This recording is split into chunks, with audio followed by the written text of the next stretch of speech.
Dazo lo juzon rovara zinja labdozo, ju lamdan rovara zinja labdozo, lan truvase vara zinja labdoz, travai yuzon javara zinja labdozo. Okay, I think now we are going to do question and answer. I think perhaps you are so exciting to go to Grand Canyon, so maybe, yeah. So I can't teach too much about selflessness. If tomorrow you meditate selflessness over there, then okay. So yes, please.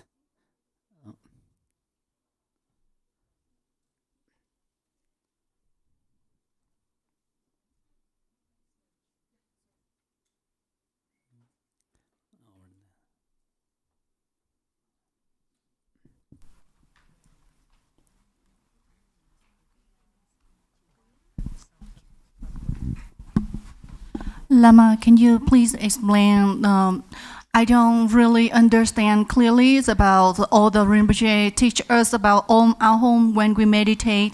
How can we imaginations about Om or Ah or Hong? Yeah, all of it. Yes. Yeah, thank you. Thank you. That actually, in simple way, we call it Om Ahom Vajra recitation. Om Ahom Vajra recitation. So when we recite Om, breathe in. So we don't want to particularly breathe in when we recite Om. Just we say Om. It's the inner winds or inner breath comes inside of our body. Om. And Ah, when we recite Ah, at that time the our that breath goes down area of a navel area. So we don't want to move ear there particularly. It's we have thousands of winds in our body.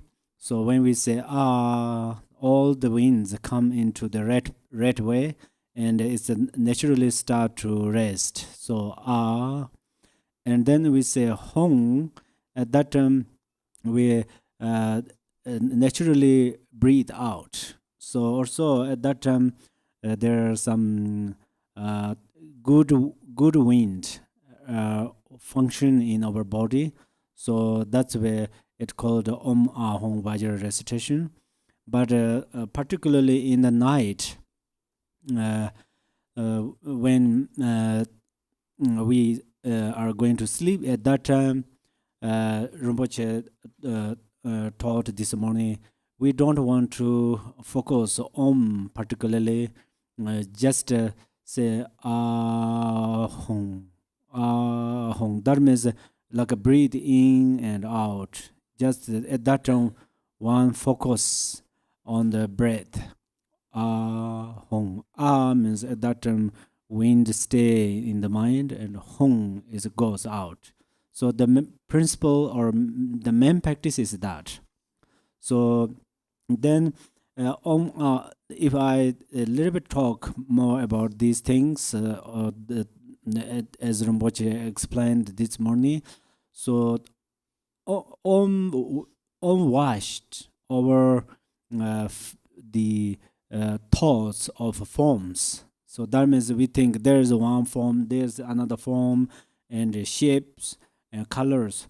We have fixations with this. That's where when we recite Om and we image, just visualize or image Om, at that time all the fixation of forms are purifying. And then we recite at that time we purify fixation of sound. Or there's a good sound, there isn't a good sound, something like that. There are different sounds. And then we say Hong. At that time it purifies the fixation of the like a mind or thoughts or kind of those, which means we have many thoughts give rise in the mind, but when we say Hong, it cuts all of these thoughts. And then if we explain more, there are many explanations as well as Turikayas and so forth. But how to practice is Om. When one says Om, at that time the breathe in, and then hold this breath in the body. Hong, when we recite Hong, and then we breathe out. So we single pointedly focus these 3 syllables, and then sometimes you can say Om Hong, Om Hong. In this case, you say Hong, sorry, Om Hong. But sometimes you meditate and focus these 3 letters. At that time, you don't particularly say loudly, just image, or it's mental recitation. Mental recitation is a very good method of meditation. Just image that and then Hong, Hong. So just when you image at that time your breath rest in your mind. So that's why when you follow these 3 syllables, 3 mantras, it cuts karmic winds. Karmic winds means in our body has different winds. Some wind we call karmic winds. That means they lead our mind in the wrong directions. But when we focus on Hong, and then at that time, that moment, we the our inner wind lead our mind on the right direction. That means that's why we call wisdom wind. So we have a wisdom wind in our body. So when we recite Om Ahong, this wisdom wind start to function. Okay. With we imaginations about the Chakra Samvara. Say again. Yeah, so which place we visualize like about the Chakra Samvara, and where is the fortifier, like Rinpoche says earlier. Oh, I see. Yeah. Actually, the Chakra Samvara has when we visualize Chakra Samvara, for example, I visualize myself as Chakra Samvara. Then in the navel, from the 4 fingers below the navel, we say abdomen. Yeah, there is a red ah. Red ah. This ah is usually we say ashe. There is a small piece of the ah, but we can visualize ah too. The ah is there, and then our heart chakra, the Hong, blue Hong is here, heart chakra, and then third there is also the Om, white Om. And then there is here forehead. There is a hum. This hum is the how to say, upside down. So then one visualize that this start to make fire, and then this as fire goes touch on the home, and the home is also upside down at that time, and then home drop because it's like a candle light, because it's touching the fire. This home drops in the fire, then as fire become bigger and bigger. Of course, we put a fire wood on the fire, so it become bigger.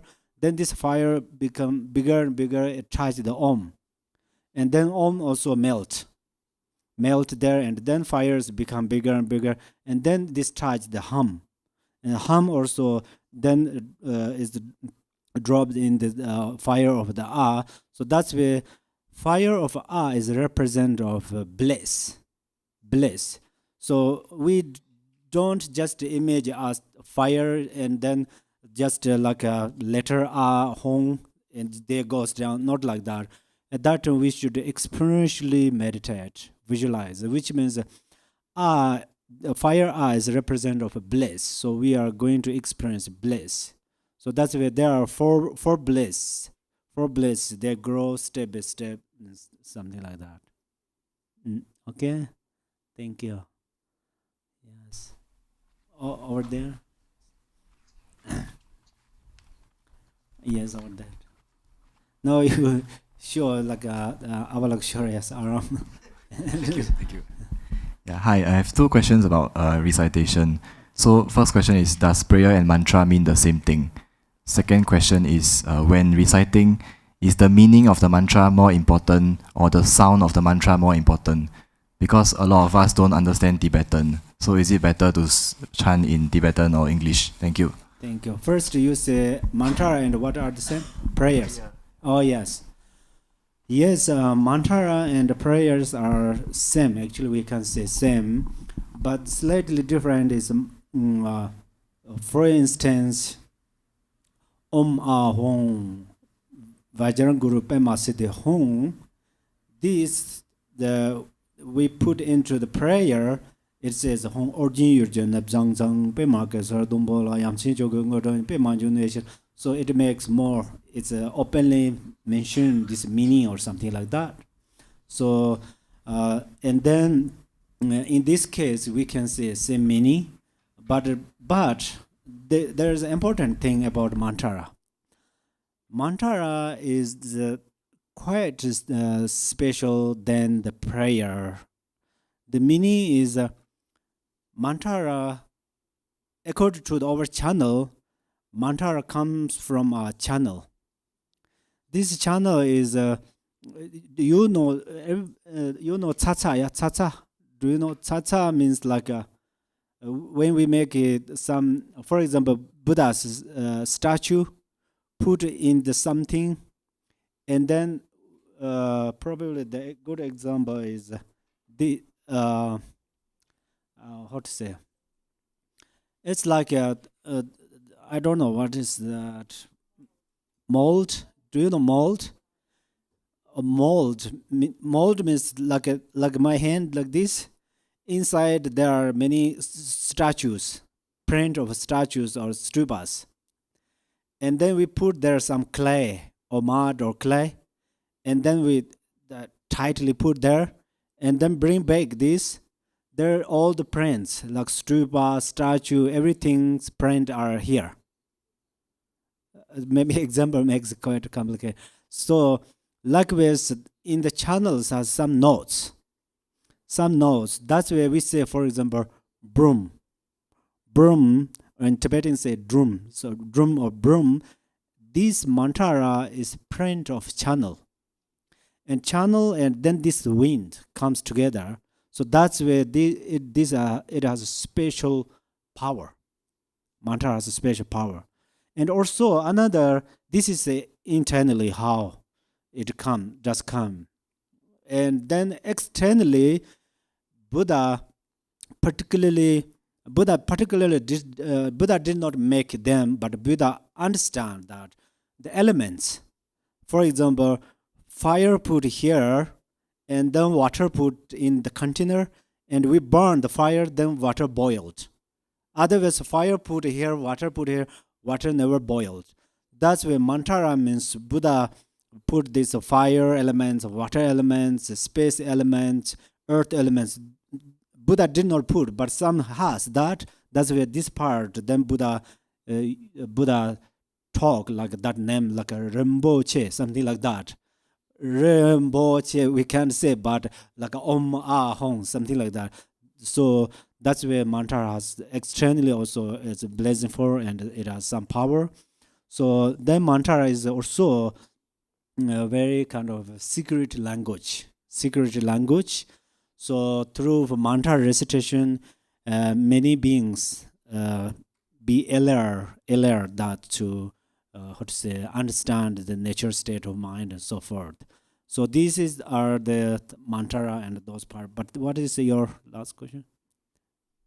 Sorry. My next question is, was it better to chant in Tibetan or English? Because a lot of us don't understand Tibetan. So is the meaning more important or the sound more important? Thank you. Yeah, this meaning or sound which important is actually meaning is important, that we said. And then sound important or not, there are some discourse. There's one story. They say one master recite Om Vajra Chilichilaya. Vajakulaya mantra, he recites Om Vajra Chilichilaya, but pronunciation is come a little wrong. But he threw the kila on the mountain, rock. Exactly this kila, stand up on the mountain. It goes into the mountain, mountain rock. And another say very clearly, purely recite Om Vajra Kilaya, but he threw, he did not. There is a say that, but another way is recite. Another way it says recite mantras very clearly is very important, because, for instance, we sometimes if we don't recite correctly, some pronunciation is pretty similar. Some mantra says mantra means quickly do something. We supplicate gurus, please do something, please bestow means give me some bliss quickly. But the meaning of quickly sometimes cut the neck. So if we recite wrong way, it's please quickly cut the neck, something like that. So there are lots of ways to say, but it's better to know, and then to understand meaning is important. After, if you recite pronunciation is very important. The correctly is also important. And then you recite Tibetan English, which are important. This is I personally cannot say, but I heard many masters, they say Tibetan is important. But his eminence Garchen was say same. So that's where whether Tibetan or English, that's both. You should understand the correctly one, the correctly letter or sadhana, and then you read correctly. So I think it depends with those things. Okay, so your choice. Thank you. Oh yes.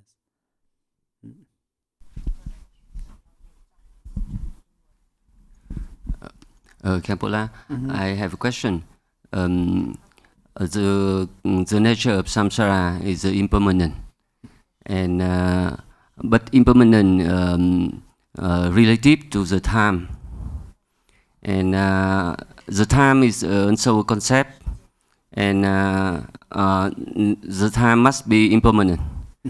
So how that could be, and can you explain how the time is fabricated by the mind?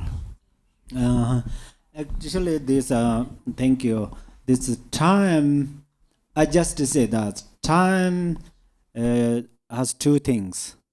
In the Zopa Chimbo, they say there's a fourth time. Usually we divide it 3 times: past time, present time, and future time.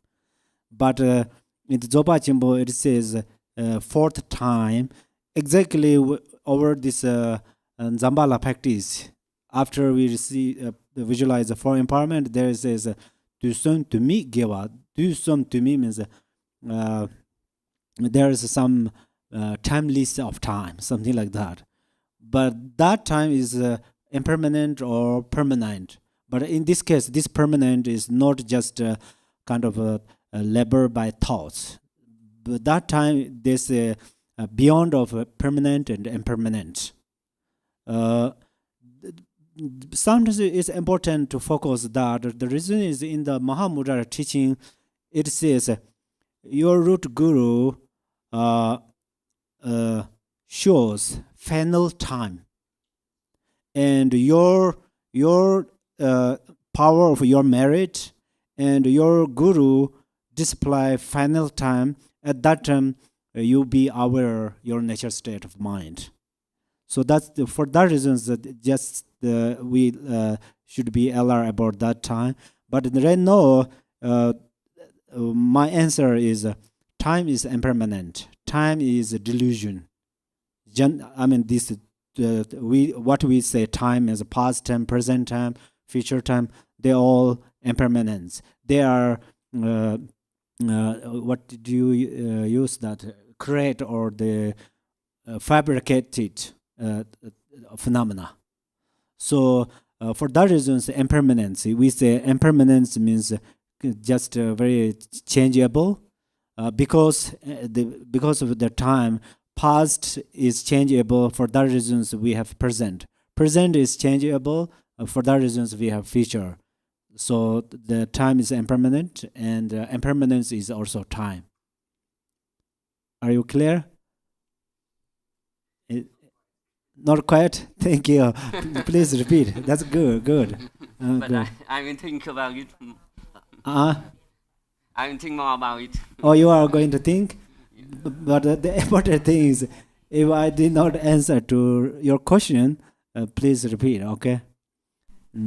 If you are so excited in Grand Canyon, then just kidding. Okay, thank you so much. Yes.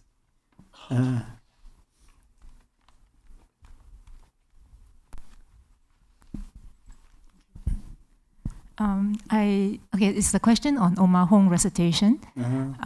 Do you do it in one breath, or we do it in Om, then we visualize the air going in, and then then we think the air is at the navel, and then and Hong we breathe out. So it's a few breaths in one go, or one breath in one go. Yeah. Oh yes, this is depend how meditate. Sometimes. Mind is too much agitated. Mm-hmm. Mind is just too much agitated and would like to meditate smoothly, softly, gently, then follow each and every single breath. For example, say Om, little while, it's hold for a little while, and then Hong.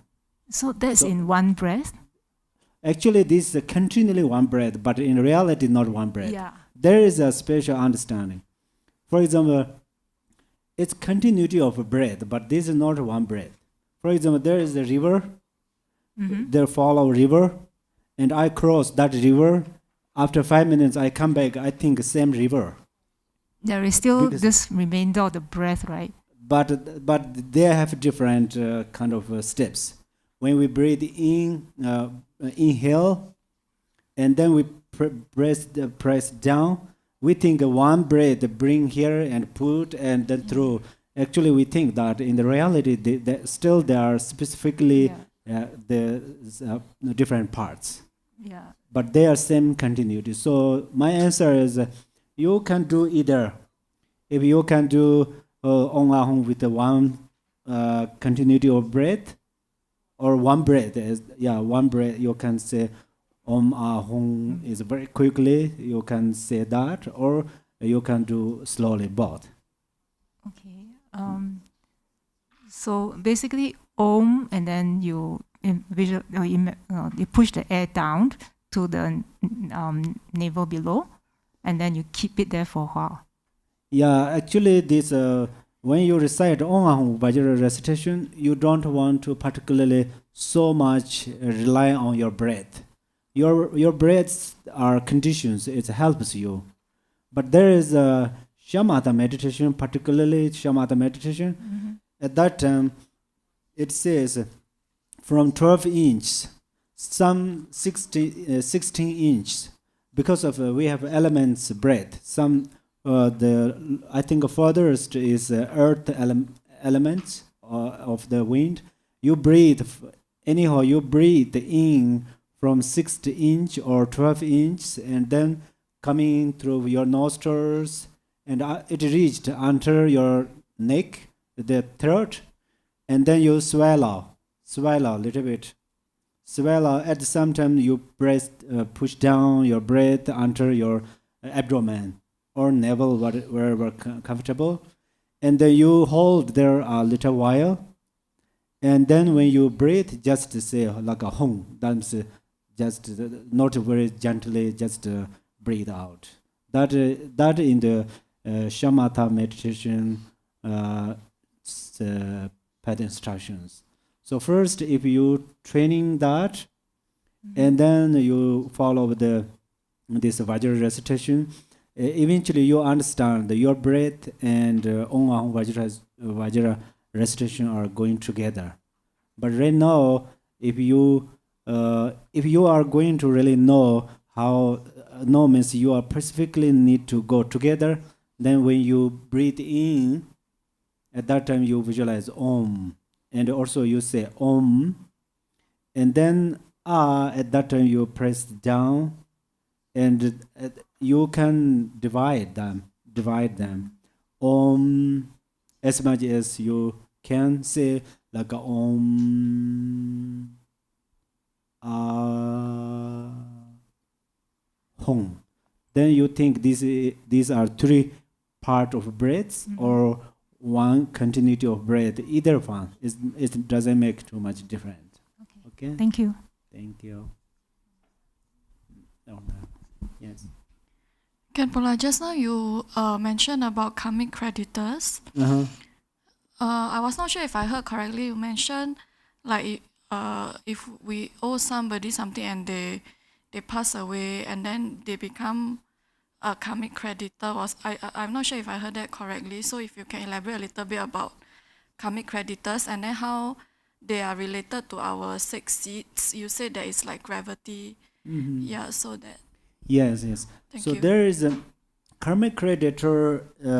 First karmic creditor is, for instance, if somebody gave me this robe, and then he or she asked me pray for this, like a king of aspiration, and I did not pray it, and I wear it, and then this person, unfortunately, that person, if passed away and it travels in Bardo or somewhere, then that person becomes a karmic creditor because I did not pay back, because that person asked me to pray something, I did not. So that's where that person, that being become my karmic creditor. So that's where when I wear these clothes, sometimes it's possible some experience some strange things. But it's too late or something like that. Anytime then I recite a single mantra, they satisfy and compassionately, and then dedicate it. And also another, it's not real karmic creditors, but sometimes one's friend, for example, one's friend passed away, one's friend too much attached to me, for example. And then I cry so much, and I keep always the sadness. And then the friend also unhappy, who passed away, understand that, and so unhappy, and then always try to come with me or something like that. So then it's also sometimes one's dream is become strange, or sometimes one experience different things. But instead of cry compassionately recite mantras or ask some prayers for that and ask fire pujas and so forth, and then they are satisfied. It support them. So the karmic creditors, the main karmic creditors is like that. So before one need to pay something or need to help something, at that time one could not do well. So then they display different things. Okay, thank you. So Khenpo, when we practice Vaja recitation, do we visualize us under normal form, or can we visualize us like a deity form? Oh yes, actually Rinpoche often taught that Rinpoche did not say particularly one visualize yidams. So especially Vajra recitation is the best way to practice Vajra recitation is in sleep. When we go to the bed, in our bed, and we lie down, and then just naturally we just breathe in and out. So then just imagine that, just focus on nothing oneself is yidam.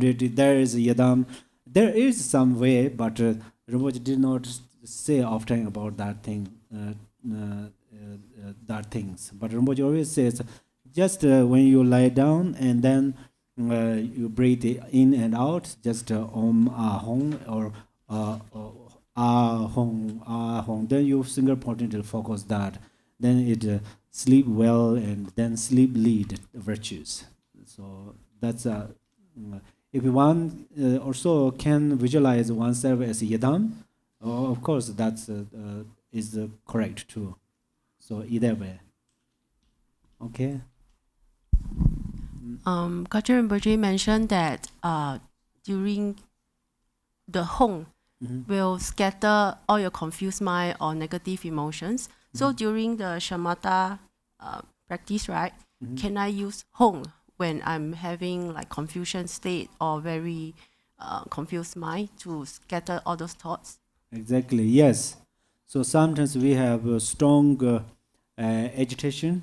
Our mind becomes agitated, and we cannot control it. Then suddenly say Hong. Sometimes there is a pet. Hong is quite similar. Pet is a pa ta. The pet means actually wisdom mantra. So it cut your thoughts, and also Hong cut thought. So you can say both. And sometimes then you supplicate Guru. So if one has mind become too agitated. So can this Hong, right? Can we use it in, because there are a few levels, right, of meditation. So you can use it any time when you have this kind of during the shamatha meditation, yeah. Other than shamatha, right? So at the higher level, when anytime you can use. Sometimes if you meditate with the other sangha of Dharma friend, at that time you visualize Hong or mental recitation is better. When you, that means don't say loudly out loud. But when you are doing this alone in your home, your house, at that time you can say loudly. Then it helps you more. Okay? Yes. Thank you. Sorry, Khenpo, one more question, a Yes, follow-up. So when I try to do it at night, I get more awake. Instead of falling asleep, I feel I'm more awake. Is that wrong? It's when you practice, you mean during your practice? Yeah. When I'm trying to fall asleep and I do Omahong, sometimes I get more awake instead of falling asleep. Oh, yes. Actually, there is a sometimes there's a sleep is part of a meditation. Some says simple meditation lead sleep. So that's where when you before you meditate, these are in the path instruction of meditation. You were some thin clothes, and you open the windows or doors, and before you meditate, don't eat too much yogurt or some thick food.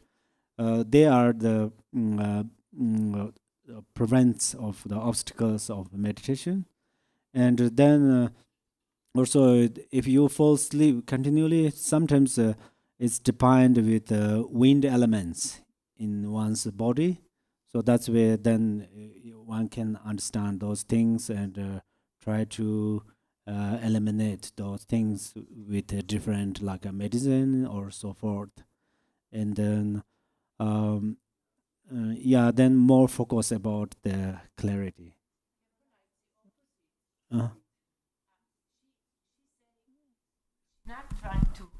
She's not trying to meditate. She wants to sleep.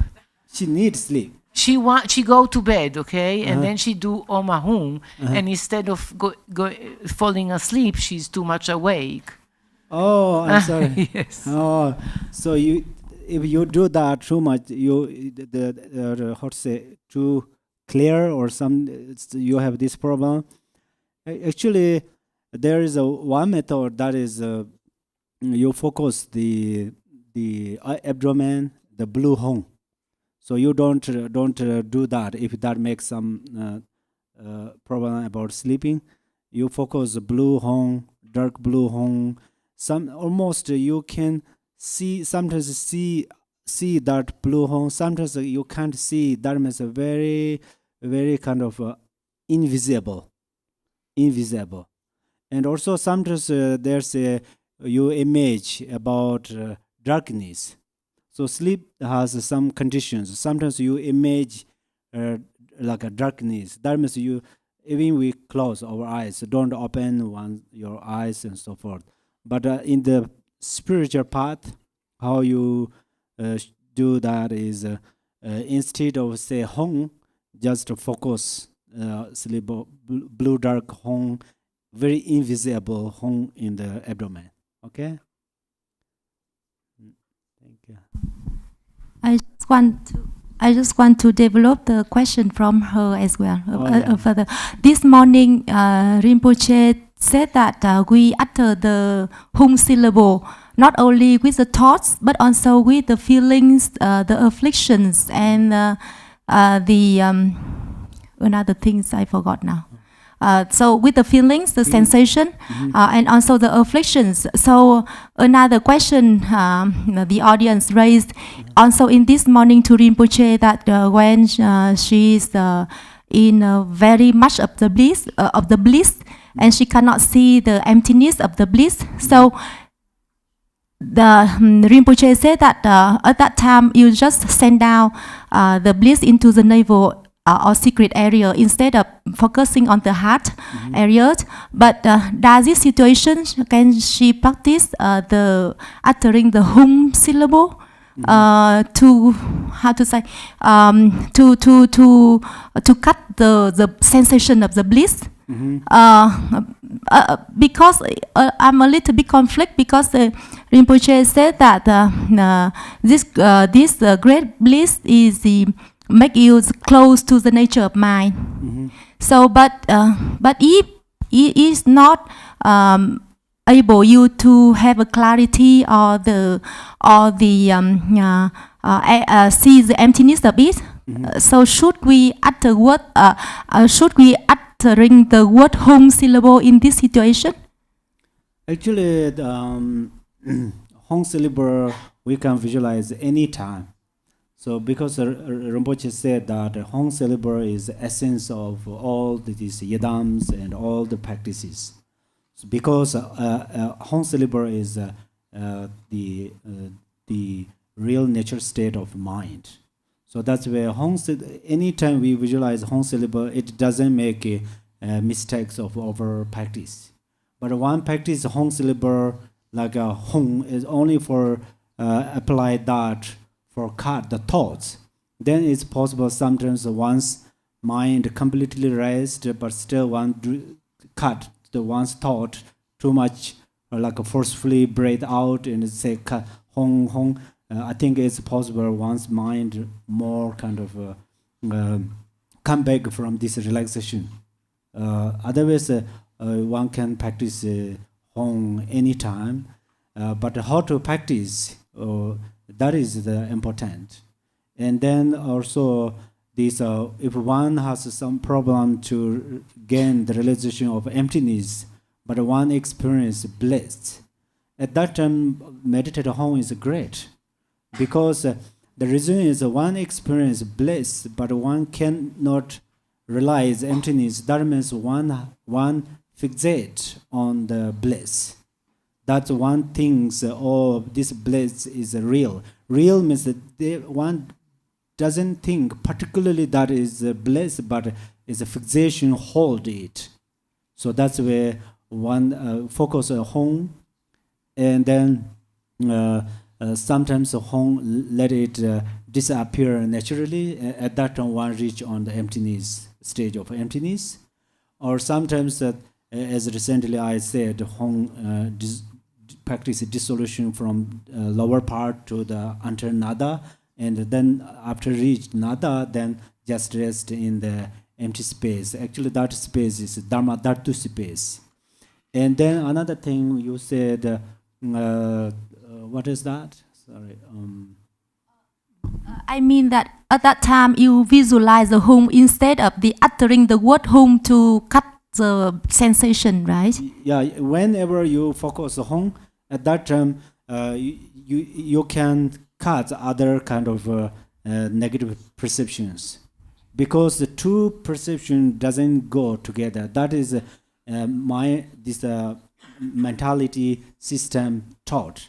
Two perception cannot go together, but we think our two perception goes together. That is our illusion, thinking of the our perception. For example, they have a great example that if you have an arrow and shot the arrow, this paper from here, and then it comes from there. Usually we think at one time it goes there and come here, but if we go in details, then this arrow goes to step by step. That means it make whole step by step. Likewise, these our thoughts, two conceptions cannot go together. So that's why when you focus Hong, at that time you don't have other conceptual or perceptions. But it's possible quickly arise that one thing or they come together. Things they can arise together, but in reality not. So anyhow, always visualize Hong. But how visualize Hong is important, means very solid Hong, real letter which draw by ink and on the paper. Then one focus Hong is quite similar that one image or other objects. So when one visualize Hong, it should be like a rainbow, just appear in the space. And then this method cuts all other perceptions. Okay. Sorry, the visualize the home appear in space instead of the home in the secret place. Oh, that is it's defined practitioners. So usually when we visualize Hong, there is no particular space. You really need to focus there. It doesn't allow to focus here. There's nothing like that. So anywhere you visualize, sometimes you can't say Hong is appear outside of your body or inside of your body. So it doesn't matter. Just your mind and Hong together is wonderful. And sometimes if you are going to focus with chakras, then as I said, the navel chakra or abdomen, that area, if you focus there, then also it's great. And only focus on the home, not the home on the flame, right? Only the home syllable, not the home on the flame. Hong, most of the time you can visualize a single Hong, but sometimes this flame is a represent of bliss, and also it's a represent of wisdom. So that's where if you are going to experience those things, at that time you can visualize a Hong with a flame, but most of the time you just visualize single Hong. Okay.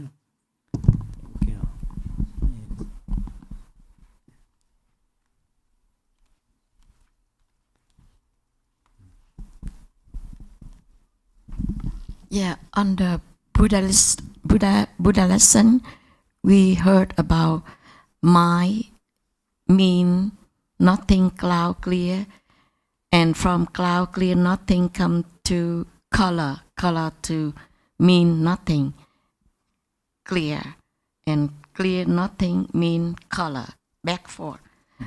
I still don't get completely 100% about my, when you go through practice Buddhism and then you will become a good person. No, you become clear, nothing. I still don't understand about that 100%. Clear and nothing. Color, nothing, back to color.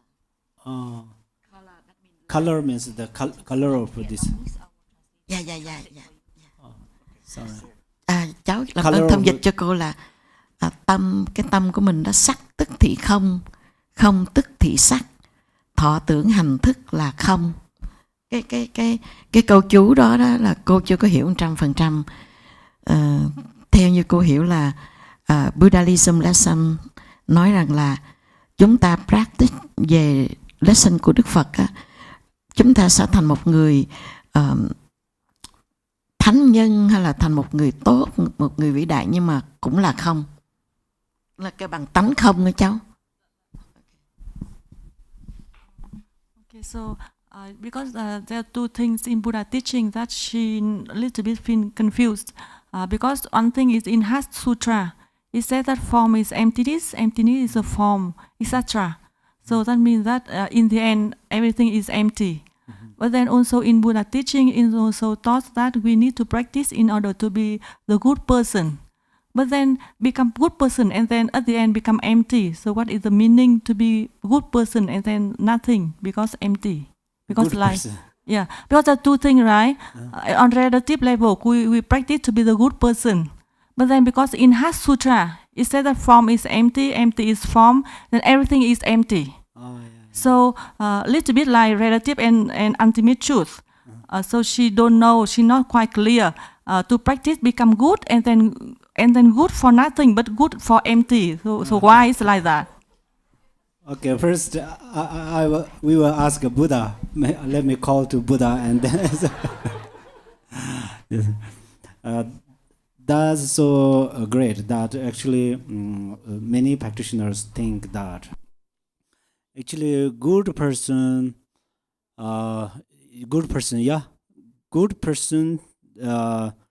means the person who possesses bodhicitta in the mind. And then at the first they possess or they keep relative bodhicitta. That means always think, love other beings, always respect other beings, something like that. This is the relative bodhicitta.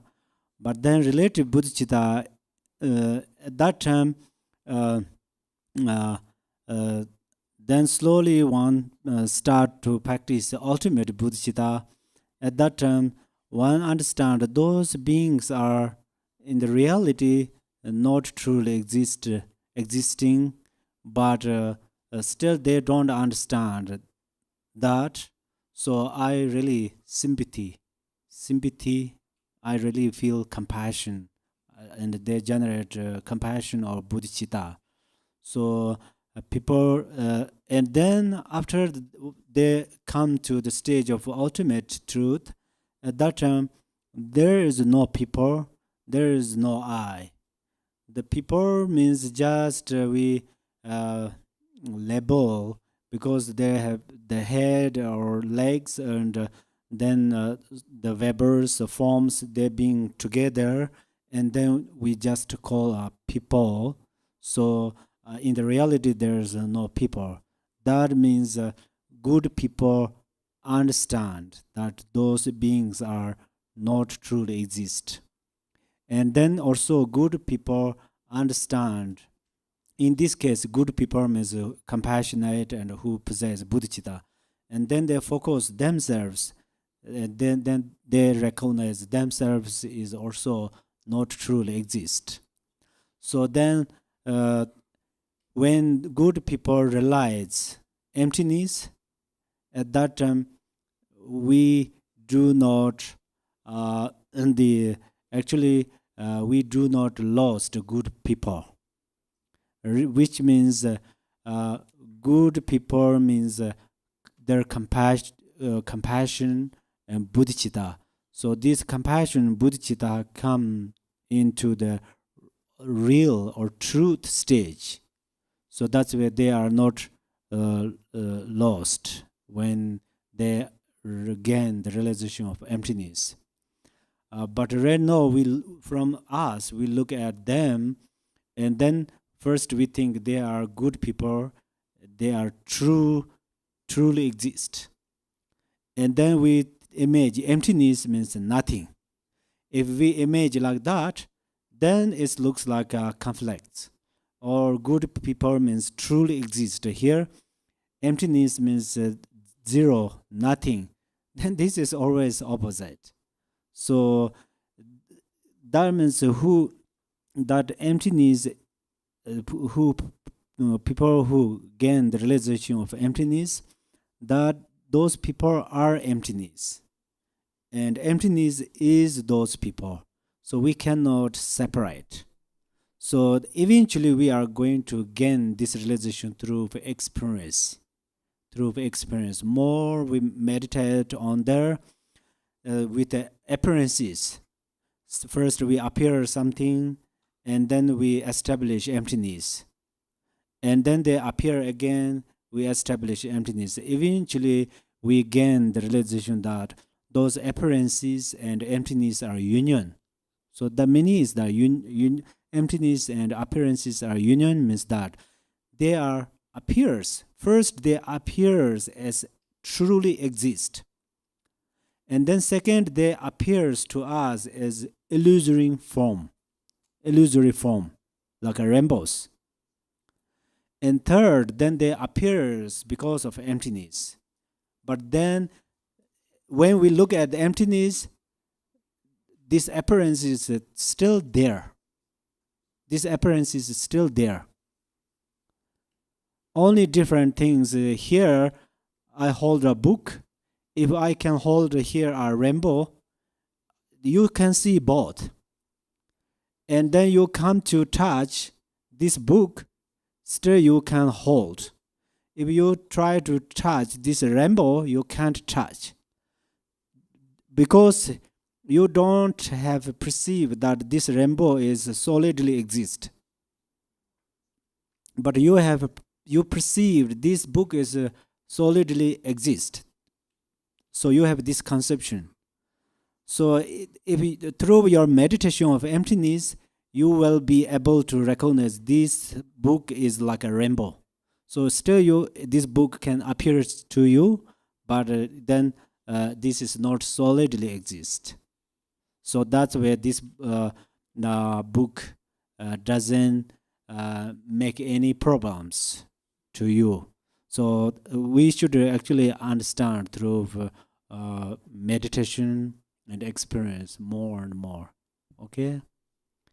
Thank you so much. Thank you. Hello, Khenpo. You taught that the moon and its reflection in the water are actually the same. And so if the guru appear in front of you during meditation, is actually the same as the physical guru.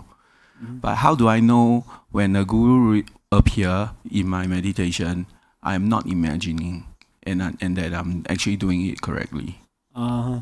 So thank you. This is guru appears means that sometimes of course right now the best example is when you imagine guru, this imagination is guru. At that time we can make sense each others. So in the reality, the guru is how do you know that guru appearances means your intrinsic awareness, you will be understand that is guru. That is guru, because the reason is that is guru means actually the who possess remarkable qualities. So that if we conclude all of these qualities, they are included emptiness, bliss, and non-perception.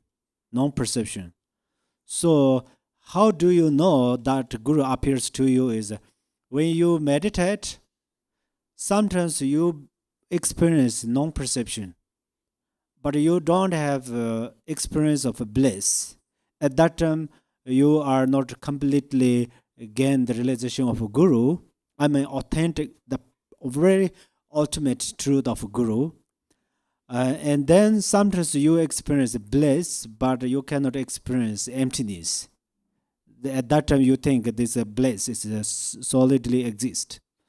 So, but you should promote. And eventually, then you can, you can gain the experience of the union of the clarity, emptiness, and non-perception. For instance, if my hand, the weather is very hot, and if I put my hand in my pocket here, and it's sway and very very warm or hot or something like that, and then there is a turn on the fence somewhere like there next to me, and then I showed my hand there. At that time, I can experience cool breeze, and also at that time, my hand moved like there.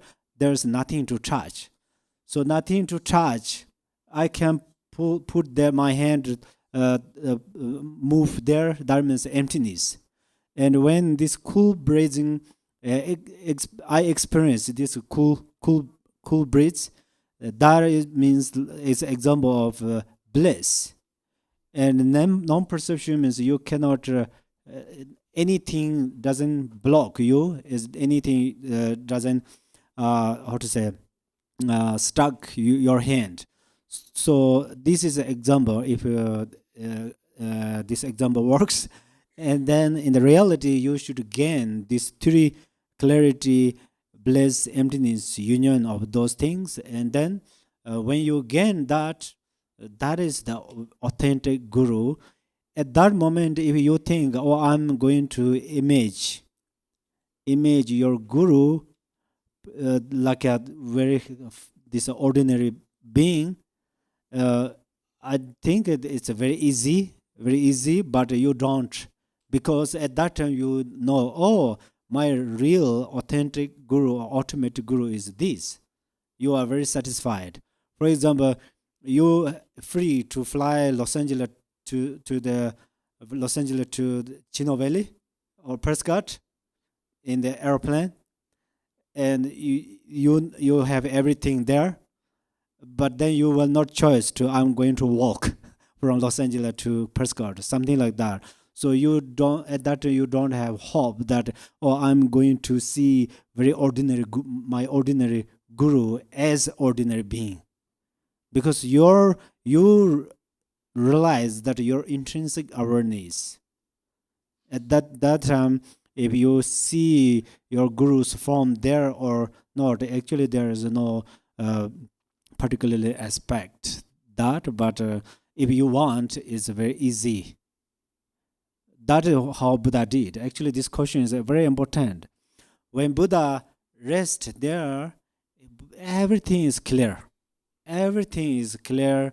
Emptiness, bliss, and non-perception or non-meditation. But when Buddha arose from this meditation, everything appears there. At that time, Buddha immediately see those appearances are like an illusory rainbow. Why Buddha can do that? Because he become familiar about these things, and we can't do. We even right now we create the this cultivate about meditate on emptiness. It's possible we create that as a fabric emptiness. We make empty, and then we open the eyes and we see the real form, and then emptiness, we feel emptiness, and forms are opposite. Form is emptiness, emptiness is a form, is opposite. We cannot make union. If this is a form, it cannot allow to emptiness. If this is emptiness, it cannot allow forms. That because we think this form is real form, as right now what we have. Emptiness means with image like a circle or zero, something like that. That's where these things are not come together. But emptiness means those things appear, but we real look at them, they are like a dirt, like a dirt. So how to look at through how we perceive emptiness is very important.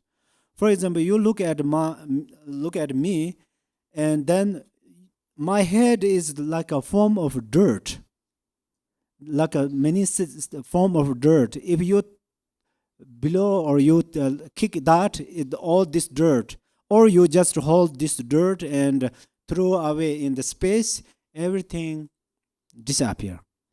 But they comes together, we see there is a form. So these same questions, same answer that we all need to experientially gain this realization. Okay, sorry, it's too long answer. I'm not sure how much could clear up here, or you are have some question until we wait 5. I'm very flexible. If you are flexible, or if you are imaging green, can oh yes, please. I think you are so excited. Some maybe eat breakfast tonight. Be ready tomorrow, yeah? I just want to do a sharing. So just now one of the Dharma sister mentioned about the meditation on the Oma Hong before sleep, and Khenpo, you have shared about instead of Oma Hong, maybe can visualize the blue Hong at the navel before sleep. Actually, I also have similar experience as that Dharma sister. When I do the meditation before sleep, I couldn't fall asleep. So I've asked this same question to Dozen Rinpoche before. So he mentioned it's because we visualized it too sharply, too strongly. So it became like difficult for us to fall asleep. So we have to like visualize in a more relaxed manner, or else even if you visualize the Hong syllable at the navel, you still cannot fall asleep. Yeah, that's my experience and his answer to me. So just to share. Oh, thank you so much. Yeah, sometimes it says when you focus actually lower part of your body, and also after you these are I think quite related psychological method. So after you are in the blanket, don't move too much, and don't after turn off the light again you are looking at the phone, then they are destroying the sleep. But then sometimes if you have a difficult, as you said, problem to focus about home, I mean when you visualize home, it is difficult to sleep, then you can change this visualization. Only you focus a breath or so forth, or just relax completely, and that also don't play with too much other conceptions. I think that also help. But thank you so much. Okay, anyone? Oh yes, yeah. May I have a last question? Yes, please. In the teaching, I understand that everything is mind, and so our body is fabricated from the mind, and the deity form also mind. And so my question is, the deity form is also created, made 5 elements like our body. Oh, it's the fabricate. Yes. So actually, if I answer yes, because in the Vajrayana teaching, there are generation stage and completion stage, 2 stages. So that's where during the practicing completion stage, it says generation stage is also creative. I mean, fabricated. But this answer is pretty dangerous. So if you think, oh, then this fabricated visualization, I don't want. This is mistake. I don't mean you do that, but because that fabrication is helpful. For example, with helpful because through that stage we can reach on the completion stage. So in the reality, that is yes, fabrication. Okay. Or no.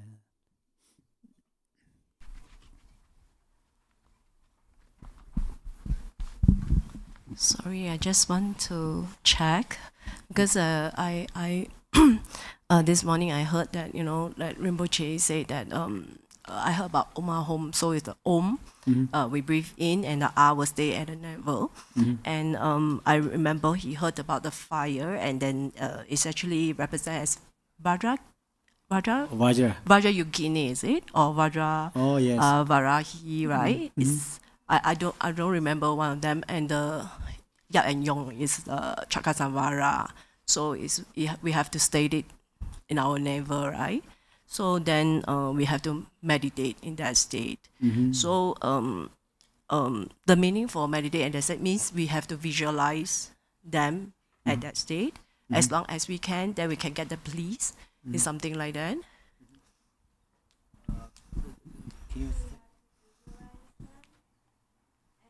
Vajra.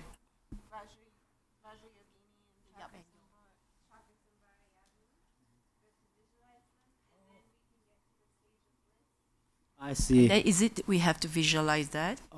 This morning, that part Rinpoche particularly said that actually Rinpoche introduced that Hong syllable is Chakasamvara, this fire flame is Vajra Yogini, but when you visualize, that means you should experience. The experience is a Vajra Yogini and Chakasamvara. Experience means you are going to practice with how to say, it's a kind of a feeling, you should experience bliss. You should experience bliss. So that's where this Vajra Yogini part is emptiness, and then this Chakasamvara part is appearances. So you are making union that, so you don't fixate that, but you can at that time you can experience that bliss, but don't fixate that. So Rinpoche introduce what is that flame, what is this Hong, but then how to practice is one should experience. That means experience bliss. Okay, and yeah, go ahead. Sorry, because just now, since one sister asked about Chakasamvara, the drops, right? Then may I know, since what is the reason for doing that? Actually, this reason is the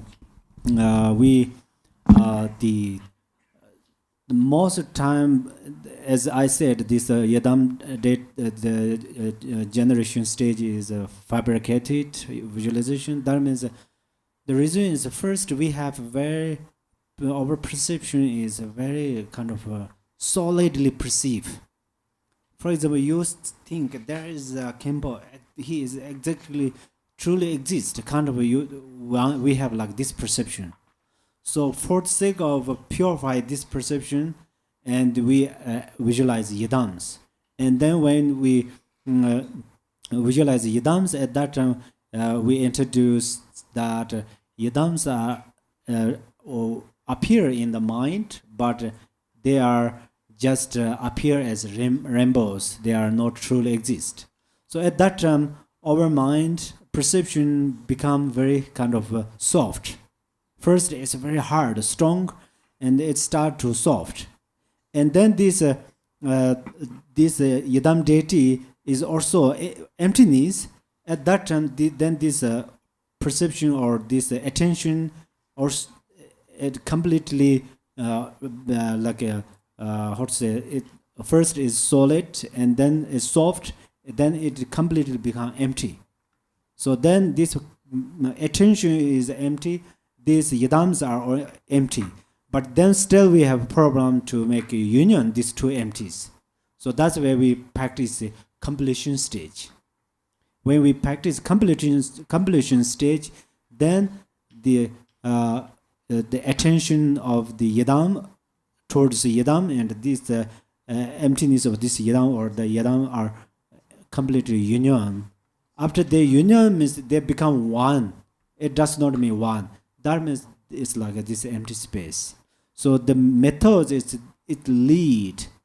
I think today this is important for every Dharma friends. In the Dharma has different schools and different methods. For example, in the Suttarayana, Mahayana, first bhumi to the 10th bhumi, and then until 11th bhumi, we become enlightened. So that means why they make many bhumis. Bhumi means many stages. They lead us step by step. Our mind, it is like a increase higher and higher. And then Vajrayana is like a completion stage and a generation stage. At that time, it makes very soft our attention or perceptions, and then or clean, make clean or pure. And then during the generation stage, it lead real authentic stage. So that's where at that time then we understand completely. Okay. The other, yes, please.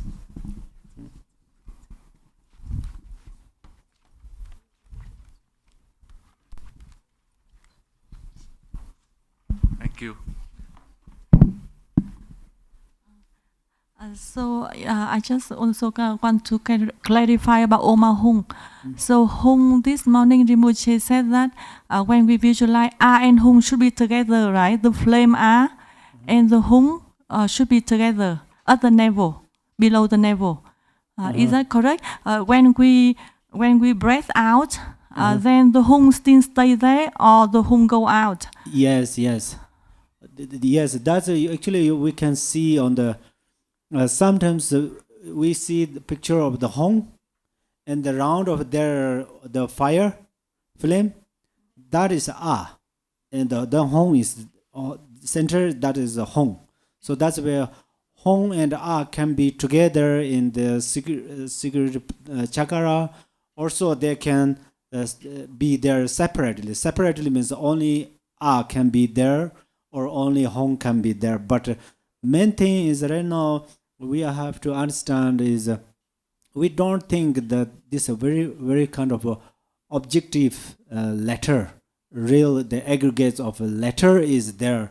Not like that. The main thing is there is a bliss. There is a bliss and emptiness. So then we, as right now I say, we should experience that. And this is the one thing.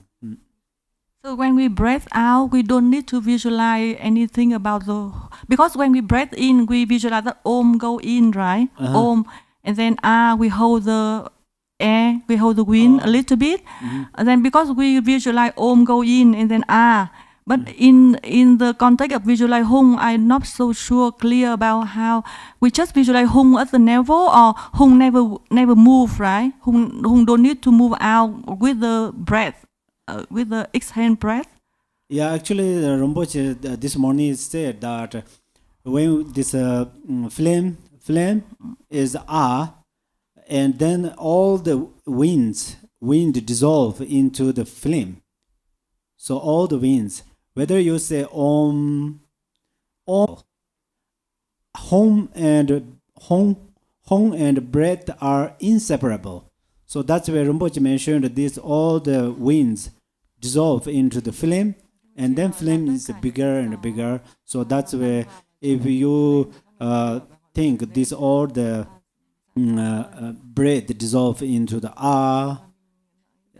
it's fun. If you don't particularly visualize that Hong comes from somewhere and then dissolve into the if you don't visualize, that's fun. Yeah, okay, thank you. Yeah, thank you very much. You. Okay, thank you so much for asking wonderful questions, but still we have to do, I'm not sure, the day of tomorrow, anyhow, let us dedicate our marriage, okay? Today today we do probably short dedication because the time is up. Chan chu sen jo Rinpoche ma je ba na je je ba nyan ba me ba ya gone gonda me wa yo. Precious and supreme mind, arise in whom it has not yet arisen. Where it has arisen, may it not decline, but ever increase, higher and higher. Thank you so much. Thank you, everyone. Thank you. Just sit down.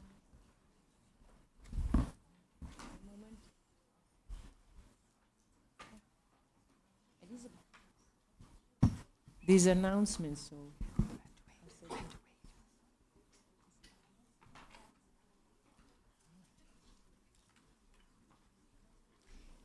I'll make a few announcements and then you can make whatever I don't make.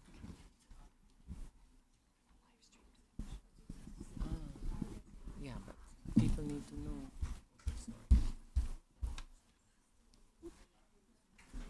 Please wait for announcements. Thank you.